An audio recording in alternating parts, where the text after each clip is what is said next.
information before you went inside.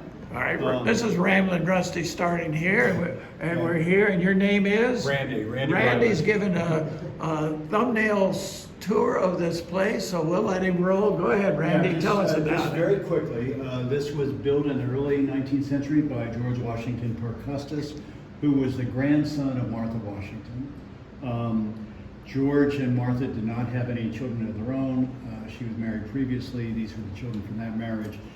George Washington Parke Custis so admired his grandfather, who adopted him, that he built this as a memorial to him.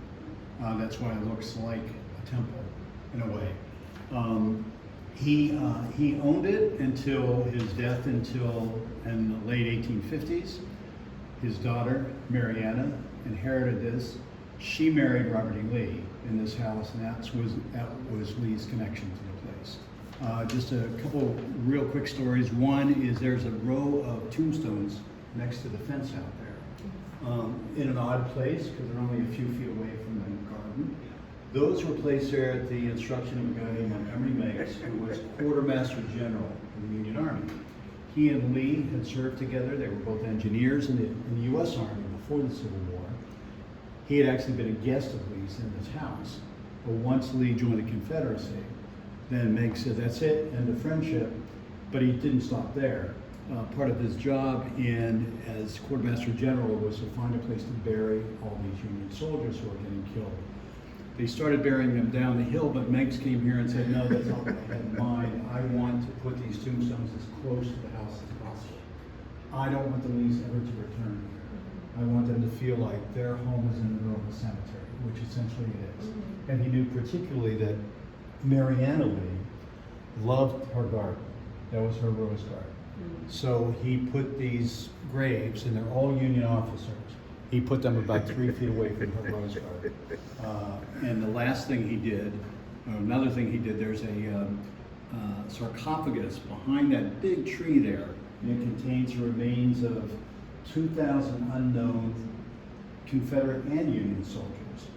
And Meigs knew that once that was here, then it would be seen as sacred ground. It would be very hard for the Lees to get this home back. The last part of the story is that in the early 1880s, the Lee's son sued the federal government and said, you took our land and our property illegally. Supreme Court actually sided with him. But at that point, there were 20,000 plus people buried here. They weren't going to exhume all these bodies. So they gave him a check for $150,000, which is about 3.7 million. So anyway, enjoy your visit. You've done good, sir. Thank you. My pleasure. My pleasure. I'm going to keep rambling. Sure. Go ahead. Welcome to Arlington. Well, I hope you heard what he was saying, but it's a real neat stories going on here. It's, like I said, it's a sacred place right now. We'll just go through quickly here and see.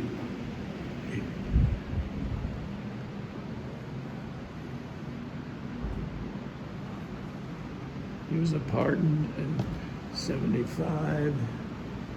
Some of the painting inside here, I'll just go through here quickly so you can see the inside of the mansion.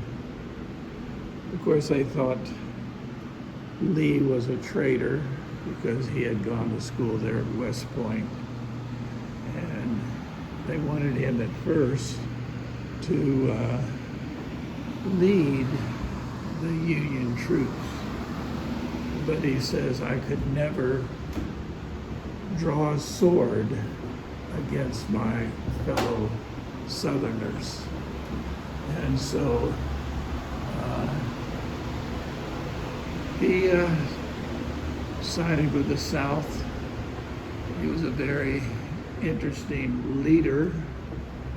And this is the families who were enslaved in Arlington, some of the background here.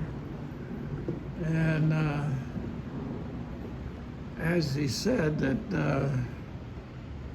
they wanted to sort of get back at Lee because he had been a traitor, supposedly, to the Union forces, and get back to Lee and bury many of them here, and it would be a hallowed ground. So now you've seen the inside. Let's go ahead and I think this is the exit. At least there's a door here. I'll go out. And here you see what a beautiful view that they had overlooking the Potomac River and everything else. So this is Ramblin' Rusty signing off. We'll see where I end up next.